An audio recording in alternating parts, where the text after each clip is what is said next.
Bible में कुछ ऐसे भी पद हैं जिनकी तुलना हम सांसारिक तौर से करें तो उन पदों पर सवाल खड़ा हो जाता है कि ये ऐसा क्यों। लेकिन एसाव ने पहलौठे के अधिकार को तुच्छ जाना। जो अधिकार परमेश्वर ने एसाव को दिया उसे उसने तुच्छ जाना। वही आत्मिक शिक्षा की रीति से देखते हैं तो यह पद याकूब को परमेश्वर की आशीष पाने की भूख और प्यास को दर्शाता है। याकूब ने आशीष पाने के लिए जान की नस चढ़ जाने पर भी परमेश्वर से मल्ल युद्ध किया।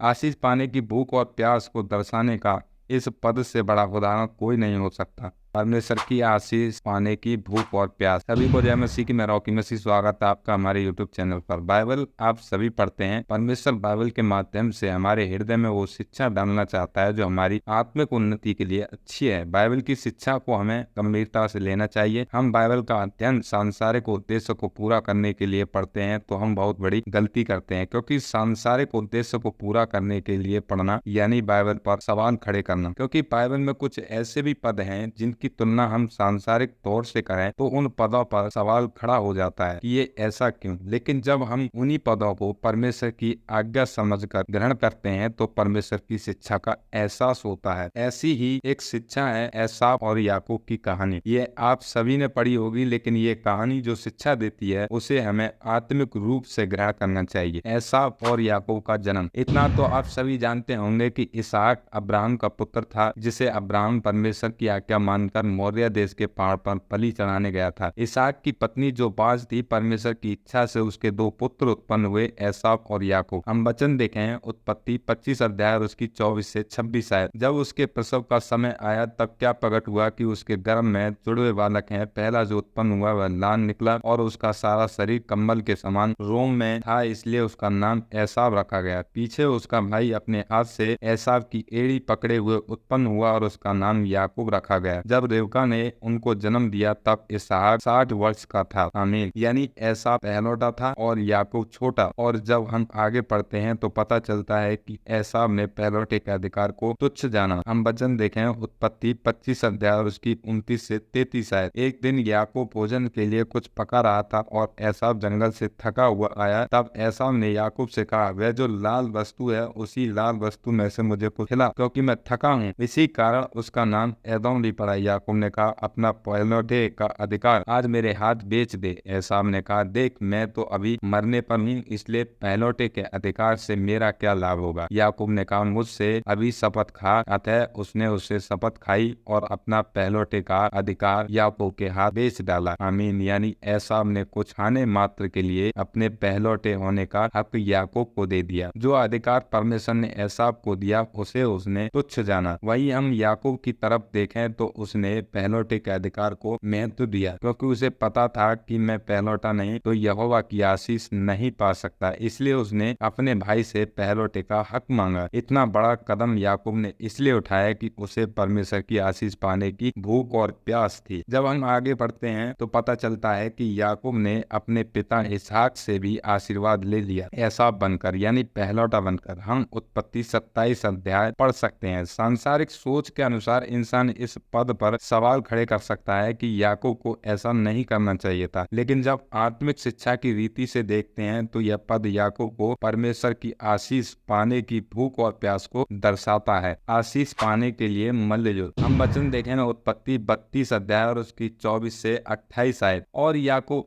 आप अकेला रह गया, तब कोई पुरुष आकर पौ फटने तक उससे मल्ल युद्ध करता रहा।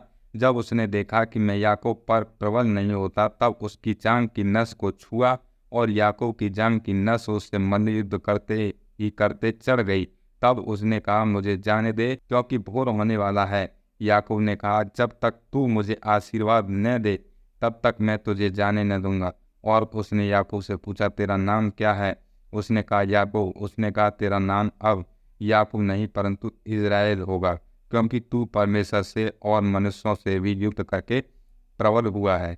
आमीन। यानी वह परमेश्वर की आशीष पाना चाहता था और याकूब ने आशीष पाने के लिए जांघ की नस चढ़ जाने पर भी परमेश्वर से मल्ल युद्ध किया। आशीष पाने की भूख और प्यास को दर्शाने का इस पद से बड़ा उदाहरण कोई नहीं हो सकता। निष्कर्ष। अगर हम निष्कर्ष की बात करें तो हमें भी याकूब जैसा बनना चाहिए।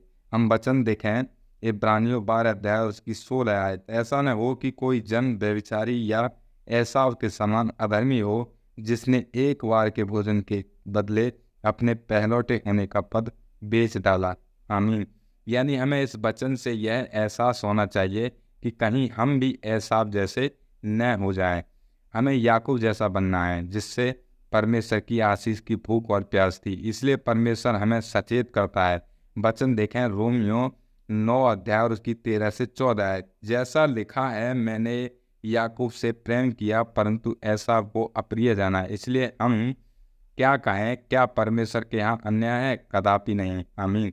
यानी परमेश्वर के यहाँ अन्याय नहीं, वह न्याय करता है। इसलिए परमेश्वर ने याकूब को प्रिय जाना और एसाव को अप्रिय। इसलिए हमारे जीवन में जो लाल दाल है उसकी ओर आकर्षित नहीं होना। लाल दाल यानी हमारे जीवन में दुख परेशानियां जो परमेश्वर की आशीष पाने से दूर ले जाती हैं। इसलिए हमें परमेश्वर से दूर नहीं होना बल्कि आनंदित रहना चाहिए। वचन रोमियो 12 अध्याय और उसकी 11 आयत में लिखा है, प्रयत्न करने में आलसी न हो, आत्मिक उन्माद में भरे रहो, प्रभु की सेवा करते रहो। आमीन। यानी परमेश्वर में आनंदित रहो और हमेशा प्रार्थना में लगे रहो ताकि शैतान हमें भरमाने न पाए। मैं आशा करता हूँ कि आप इस विषय को अच्छे से समझे होंगे। आप चाहते हैं कि इस विषय से दूसरों को भी अवगत कराएं तो वीडियो को शेयर कर सकते हैं। एक सवाल, आपके जीवन में लाल दाल क्या है? आप अपना उत्तर मुझे कमेंट में दे सकते हैं। मैं आपके लिए प्रार्थना करूँगा कि आपके जीवन से लाल दाल खत्म हो। तो मिलते हैं अगली वीडियो में नए विषय के साथ। तब तक के लिए सभी को जय मसीह।